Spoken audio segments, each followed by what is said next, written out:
একদিন এক গরিব শিক্ষিত সিকিউরিটি গার্ডকে স্টুপিড ইডিয়ট বলে অপমান করেছিল এক কোম্পানির ম্যানেজার। কিন্তু কয়েক বছর পর ঠিক সেই ম্যানেজারকে এমন কিছু করলো এই গার্ড যা দেখলে আপনার পায়ের তলা থেকে মাটি সরে যাবে। কি করলো জানতে হলে ভিডিওটা একদম শেষ পর্যন্ত দেখুন। শান্তনু প্রত্যেক দিনের মতো আজও সিকিউরিটি গার্ডের ইউনিফর্ম পরে কাজে এসেছিল। এখনও সকাল ঠিক ভালো করে গা ঢাকেনি। শহরের রাস্তা অনেকটাই ফাঁকা। হালকা শীতের পরশে বাতাসটা বেশ কোমল। অফিস বিল্ডিংয়ের গেটের সামনে দাঁড়িয়ে সে দু চোখে ঘুম নিয়ে হলেও নিজের কর্তব্যে একটু খামতি রাখে না। হঠাৎ পকেটের মোবাইলটা ভাইব্রেট করতে লাগলো। সে চোখ মুছতে মুছতে স্ক্রিনের দিকে তাকালো। অমিত ফোন করেছে, গ্রামের পুরনো বন্ধু। হ্যালো অমিত। শান্তনু, তোর মায়ের শরীরটা একটু খারাপ বুঝলি, আমরা হাসপাতালে ভর্তি করিয়েছি, চিন্তা করিস না, এখন ঠিক আছে। মুহূর্তেই যেন শান্তনুর পায়ের নিচ থেকে মাটি সরে গেল। মা ছাড়া তার এই পৃথিবীতে কেউ নেই। বাবা অনেক আগেই মারা গেছেন। অভাবের সংসারে বড় হয়েছে সে। মাই সব, মাই তার লড়াইয়ে প্রেরণা। সেই মা হাসপাতালে। কোন হাসপাতালে নিয়েছিস? গ্রামের স্বাস্থ্যকেন্দ্রে। ডাক্তার বলেছে এখন ঠিক আছে, অমিত বলল। কথাগুলো কানে ঢুকলেও শান্তনুর মনে হাহাকার। কিছু বলার আগেই অমিত ফোন কেটে দিল। সে স্থির হয়ে দাঁড়িয়ে থাকলো কিছুক্ষণ। মাথার মধ্যে ভেসে উঠল মায়ের মুখ, কপালে সেই দুশ্চিন্তার ভাঁজ। ঘরের দরজা ধরে দাঁড়িয়ে ছেলেকে বিদায় জানানো। নিজের খেয়াল রাখিস বাবা। এই শব্দগুলো যেন এখন বুক চিরে বাইরে আসছে। হঠাৎ করেই আবার শহরের কোলাহলে ফিরে এলো। একটা কালো বিলাসবহুল গাড়ি বারবার হর্ন দিচ্ছে। শান্তনু যেন হঠাৎ বাস্তবে ফিরল। আগোছালো চুল, চোখের জল। সে কিছুক্ষণের জন্য ভুলেই গিয়েছিল নিজের ডিউটির কথা। গাড়ির কাঁচ নামলো। ভেতর থেকে একজোড়া রেগে লাল চোখ। এই সিকিউরিটি, কানে যাচ্ছে না? দরজাটা খুলবি নাকি হর্ন শুনে ঘুমাচ্ছিস? শান্তনু দ্রুত দৌড়ে গিয়ে গেট খুলতে লাগলো। গাড়ি থেকে নেমে এলো তাদের অফিসের ম্যানেজার মিস্টার রাজশেখর। চেহারায় রাগ, চোখে অহংকার, মুখে বিদ্রূপ। স্টুপিড ইডিয়ট, এই জন্যই তো তোমাদের মতো লোকদের জায়গা হয় শুধু গেটের বাইরে। এই পোশাকেই মানায় তোমায়। শান্তনু কিছু বলতে চাইছিল না, কিন্তু আজকের দিনে সে আর নিজেকে সামলাতে পারল না। শান্তনু একটু হালকা স্পষ্ট ভাষায় বলল, স্যার, মাইন্ড ইউর ল্যাঙ্গুয়েজ। আমরাও পড়াশোনা জানি, আমরাও ইংরেজির মানে বুঝি। কাজ করছি বলেই আমাদের সম্মানটাও চলে যাবে এমনটা তো নয়। ম্যানেজার রাজশেখর চমকে গেল। একটু অবাক চোখে তাকিয়ে বলল, তাও আবার ইংরেজি? গরিবের উৎক্ষেতে খুদ নেই, আবার ইংলিশ বলে। যাও যাও, গেট পাহারা দাও। তখনই শান্তনু একটু নরমভাবে বলল, আমি সত্যি বুঝতে পারিনি আপনি আসছেন। আসলে একটু আগে আমার গ্রামের বন্ধু ফোন করেছিল। মা অসুস্থ, গ্রামেই একটা ছোট হাসপাতালে ভর্তি করেছে। মা ছাড়া আমার আর কেউ নেই স্যার। হঠাৎ খবরটা শুনে আমি একটু বেখেয়াল হয়ে গিয়েছিলাম, আমি দুঃখিত। ম্যানেজার ঠোঁট উল্টে বিরক্ত মুখে বলল, ঘরের চিন্তা ঘরে রাখো। অফিসে কাজে এসে যদি এইসব করো তাহলে কি কাজ চলবে? মাস গেলে মাইনে তো তখনই পাবে যখন কাজ করবে, নইলে মাইনে পাবে না। এইটা শেষবার বলছি। এই বলে ম্যানেজার ভেতরে ঢুকে গেল। তার চামড়ার জুতোয় ঠকঠক আওয়াজ পড়তে লাগলো ফ্লোরে। শান্তনু মুখ নিচু করল না, দাঁড়িয়ে রইল ঠিক সোজা হয়ে। চোখে জল আসেনি, কিন্তু ভেতরের যন্ত্রণা যেন ফুঁসে উঠছিল তার বুকের ভিতর। মা যদি জানতো তার ছেলে আজ এই রকম অপমান সহ্য করছে। কিন্তু তার মন আর কিছু ভাবতে চাইছিল না। বুকের ভিতরটা যেন হালকা ঝাপসা হয়ে আসছিল। শান্তনু চোখ বন্ধ করলো একটু, তারপর মাথা তুলে চুপচাপ নিজের চেয়ারে ফিরে গিয়ে বসল। বুকের ভিতর একটা কথাই ঘুরে ঘুরে আসছিল, এই অপমানের উত্তর একদিন দিতে হবে। শিক্ষা, অভাব, গরিবী সব নিয়ে হলেও একদিন আমি দেখাবো আমি কে। ঠিক তখন পাশ থেকে এক গম্ভীর গলায় আওয়াজ এলো, তুমি তো খুব ভালো ইংরেজি জানো, আর কথাও বেশ গুছিয়ে বলো। নাম কি তোমার? শান্তনু চমকে তাকালো। সামনে দাঁড়িয়ে এক ভদ্রলোক। বয়স হবে 50 কিংবা 60-এর কোঠায়। চোখে চশমা, সাদা পাঞ্জাবি, এক হাতে একটা ছোট ডায়েরি ধরা। শান্তনু একটু ভদ্রভাবে উত্তর দিল, আমার নাম শান্তনু সরকার স্যার। ভদ্রলোক হাসলেন। তোমার বাড়ি কোথায়? শান্তনু একটু মুখ নামিয়ে বলল, আমার বাড়ি পদ্মপুকুর, একটা ছোট গ্রামে স্যার। খুবই গরিব ঘরের ছেলে আমি। ছোটবেলায় বাবাকে হারিয়েছি, মাই আমাকে মানুষ করেছে। ভদ্রলোক এবার আরেকটু মনোযোগ দিয়ে শুনতে লাগলেন। শান্তনু বলতে লাগলো, আমার মা ভোর 4টে উঠে দুধ নিয়ে বেরোতেন, কখনো সবজি বিক্রি করতেন, কখনো আবার অন্যের বাড়িতে রান্নাও করতেন, শুধু একটা স্বপ্ন নিয়ে, আমার ছেলে পড়াশোনা করে বড় কিছু হবে, সরকারি চাকরি পাবে। আমাদের গ্রামে যারা সরকারি চাকরি করে তারা খুব সম্মান পায়, ভালো মাইনে পায়। আমার মাও চেয়েছিল আমি যেন সেরকম একটা চাকরি করি। ভদ্রলোক কেমন যেন স্থির হয়ে গেলেন। শান্তনু বলে চলল, আমি অনেক কষ্ট করে পড়াশোনা করেছি স্যার, ডিগ্রি নিয়েছি, কিন্তু যেখানে চাকরির জন্য যেতাম শুনতাম তোমার রেজাল্ট ভালো, কিন্তু চাকরি পেতে হলে এই পোস্টে এত টাকা লাগবে। আমার পক্ষে তো সেটা সম্ভব ছিল না। আমি অনেক চেষ্টা করেছিলাম, কিন্তু কোথাও কিছু হলো না। একটু থেমে শান্তনু চোখ নিচু করে বলল, শেষে মাকে বললাম, মা আমি শহরে যাচ্ছি, কাজ করব, কষ্ট করে টাকা উপার্জন করব। একদিন দেখবে তোমার ছেলে গরিব থাকবে না, আমি তোমায় শহরে নিয়ে যাব, বড় একটা বাড়িতে রাখবো। তখন তুমি শুধু সুখে থাকবে মা, তোমার এই কষ্টের দিন শেষ হবে। শুধু একটু ধৈর্য ধরো আর আমার উপর বিশ্বাস রেখো মা। এই কথাগুলো বলতে বলতে শান্তনুর গলাটা ভারী হয়ে এলো। সে নিচের দিকে তাকিয়েছিল, কিন্তু ভদ্রলোক তখনও চুপ করে তাকিয়েছিলেন তার দিকে। হঠাৎ করে ভদ্রলোক চোখের চশমা খুলে একটা রুমাল দিয়ে চোখ মুছলেন, তারপর পকেট থেকে একটা ভিজিটিং কার্ড বের করে শান্তনুর দিকে বাড়িয়ে দিলেন। এই নাও বাবা, এটা আমার কার্ড, যখনই দরকার হবে এই নম্বরে ফোন করো। শান্তনু অবাক হয়ে কার্ডটা নিল। কার্ডে বড় করে লেখা কে কে দত্ত, তাতে একটা অফিসের ঠিকানা আর মোবাইল নম্বর। ভদ্রলোক তখনই একটু হাসলেন। মানুষ আসলে পোশাকে নয়, মনের গুণেই বড় হয়। তোমার ভেতরে যে আত্মবিশ্বাস আর ইচ্ছাশক্তি আমি দেখছি সেটা সত্যিই আলাদা। একদিন তুমি নিশ্চয়ই নিজের জায়গা তৈরি করে নেবে, আমি বিশ্বাস করি তুমি পারবে। এই বলে তিনি ধীরে ধীরে হেঁটে চলে গেলেন। শান্তনু ওই কার্ডটা একবার দেখল, তারপর বুকের কাছে তুলে রেখে চুপচাপ আকাশের দিকে তাকিয়ে রইল। মনে হচ্ছিল মেঘের আড়ালে সূর্যের আলো ঠিকই আছে, শুধু একটু সময়ের অপেক্ষা। সেই রাতে ঘরে ফিরে শান্তনু মুঠো ফোনটা হাতে তুলে নিল। একরাশ উদ্বেগ নিয়ে বন্ধুকে আবার ফোন করলো। ওপাশ থেকে অমিত বলল, ভয় নেই রে, তোর মা আগের থেকে অনেক ভালো আছে। প্রেশারটা একটু হঠাৎ বেড়ে গেছিল, তাই ভর্তি করা হয়েছিল, এখন ঠিক আছে। শুধু এইটুকু শুনেই শান্তনু শান্ত হতে পারল না। মনটা খচখচ করছিল সারাক্ষণ।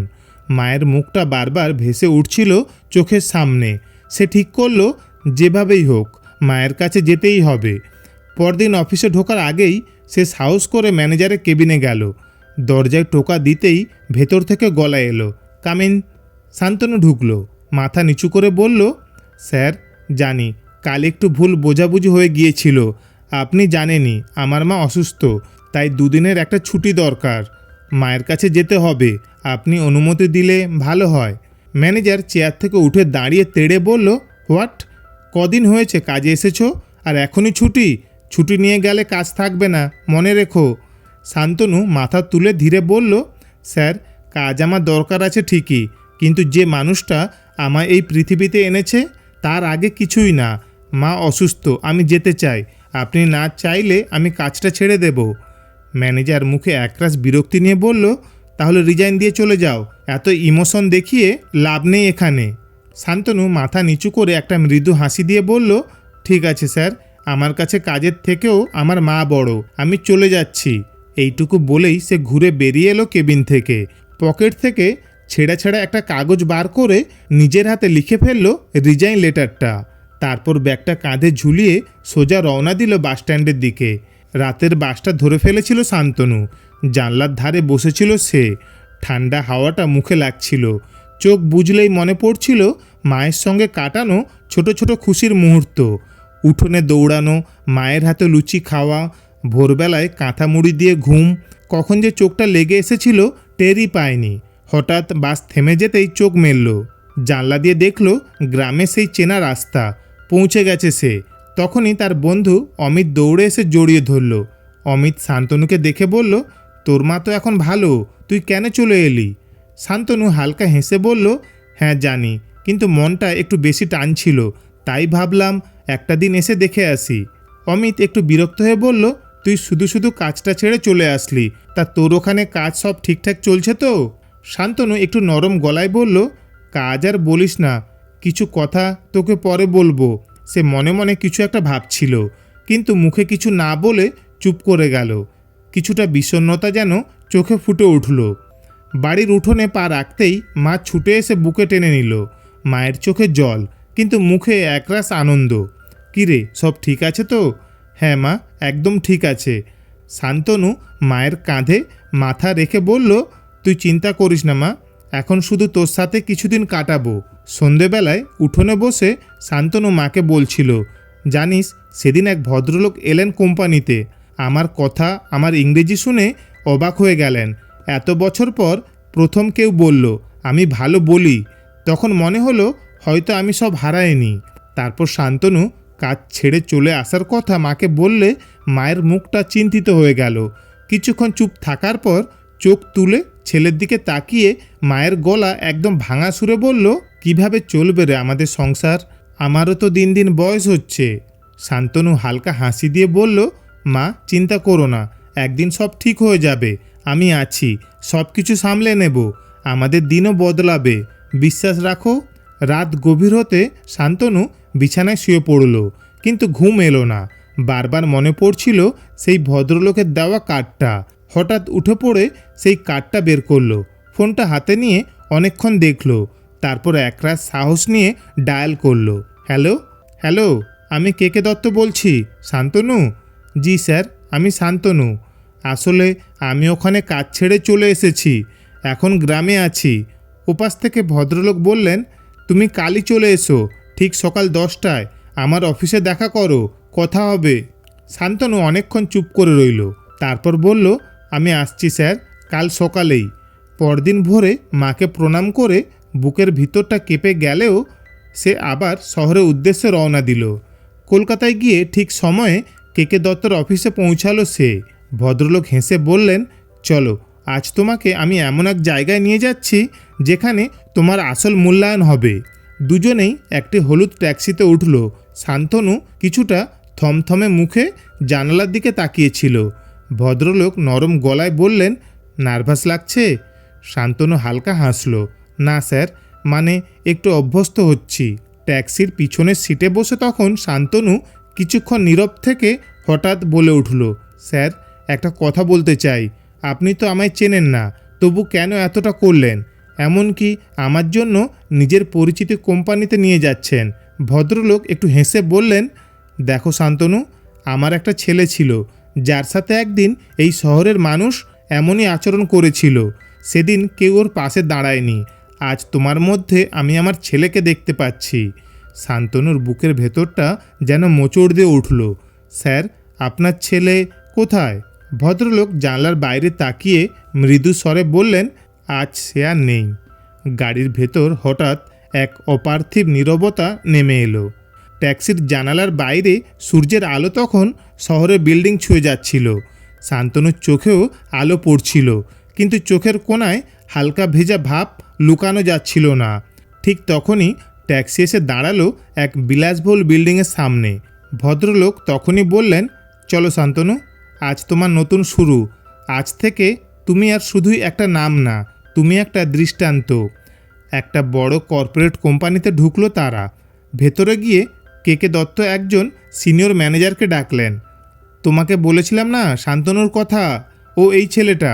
ম্যানেজার এক ঝলকে হেসে বললেন, তোমার রেজুমে আর শিক্ষাগত যোগ্যতা দেখে তো সত্যি আমি অবাক। আমাদের টিমে এমন ছেলে দরকারই ছিল। শান্তনু অবাক হয়ে বলল, আমি কি সত্যিই যোগ্য? ভদ্রলোক বললেন, যোগ্যতা শুধু সার্টিফিকেটে নয়, যে জীবনকে এমন করে লড়ে এসেছে সে আমাদের কোম্পানির গর্ব হবে। শান্তনুর জীবনে নতুন অধ্যায় শুরু হলো। কয়েক মাসের মধ্যেই সে তার মাকে শহরে নিয়ে এলো। মায়ের মুখে তখন শান্তির হাসি। এমনকি নিজের প্রিয় বন্ধু অমিতকেও শহরে ডেকে এনে একটা ভালো কাজ জোগাড় করে দিল। আর সেই ভাঙা উঠোনের এক সন্ধ্যায় মাকে দেওয়া কথা, মা সব ঠিক হয়ে যাবে, সত্যি করে দেখালো শান্তনু। এদিকে কয়েক বছর যেতে না যেতেই ম্যানেজার রাজশেখরের অফিস জীবনে নেমে আসে অস্থিরতা। তার বদমেজাজ, দুর্ব্যবহার আর হিসাবপত্রের একের পর এক ভুলের জন্য কোম্পানি বড় ক্ষতির মুখে পড়ে। বিষয়টি নজরে আসে কর্তৃপক্ষের। তদন্তের পর রাজশেখরকে চাকরি থেকে বরখাস্ত করা হয়। এর কয়েক বছর পর সেই কোম্পানিতে, যেখানে এখন শান্তনু একজন গুরুত্বপূর্ণ পদে কাজ করছে, সিনিয়র এক্সিকিউটিভ পদের জন্য ইন্টারভিউ নেওয়া হচ্ছিল। অনেক প্রার্থীর ভিড়ে সেখানে উপস্থিত একজন, যার নাম রাজশেখর। বেশ নড়বড়ে অবস্থায়, মুখটা বিবর্ণ, চাকরির খোঁজে হন্যে হয়ে এসেছে রাজশেখর। ইন্টারভিউ রুমের দরজা ঠেলে ঢুকতেই সে দেখে সামনে বড় চেয়ারটায় বসে থাকা মানুষটা আর কেউ নয়, শান্তনু। চোখ কপালে উঠে যায় রাজশেখরের। সে অবাক হয়ে বলে, তুই তো আমাদের কোম্পানির সিকিউরিটি ছিলি, এখানে তুই? শান্তনু হেসে বলে, হ্যাঁ রাজশেখর বাবু, সেদিন অপমানের সময় আপনি যেমন বলেছিলেন, অশিক্ষিত গেট খোলার লোক, আর সেই লোকটা এখানে বসে। রাজশেখর লজ্জায় মাথা নিচু করে, মুখে কোনো কথা নেই, ঘামের ফোঁটা গড়িয়ে পড়ছে কপাল বেয়ে। শান্তনু একটু থেমে বলে, সেদিন আপনার ওই অপমানটাই আমাকে বদলে দিয়েছে, আমাকে নতুন করে ভাবতে শিখিয়েছে। আজকের আমি সেই অপমানের ফসল। রাজশেখর যেন বোবা হয়ে দাঁড়িয়ে থাকে। শান্তনু শেষ কথাটা বলে, জীবনে কে কখন কোথায় পৌঁছে যাবে সেটা কারো জানা নেই রাজশেখর বাবু। মানুষকে তার পোশাক বা পদ দেখে নয়, মানুষ হিসেবে বিচার করা উচিত। ছোট কাজ মানে ছোট মানুষ নয়। সময় বদলায়, মানুষ বদলায়। আজ আমি চাকরি দিতে এসেছি, আর আপনি চাইতে। রাজশেখর নিঃশব্দে কাঁদতে কাঁদতে রুম থেকে বেরিয়ে যেতে চাইছিল। ঠিক তখনই শান্তনু তাকে ডেকে বলল, রাজশেখর বাবু দাঁড়ান, আপনি ইন্টারভিউ দিতে এসেছিলেন, তাই আপনার যোগ্যতা অনুযায়ী চাকরিটা আমি আপনাকেই দিলাম। রাজশেখর অবাক হয়ে ফিরে তাকালো, চোখে জল।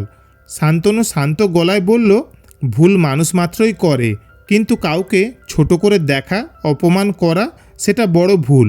আমি জানি আপনারও পরিবার আছে, স্বপ্ন আছে।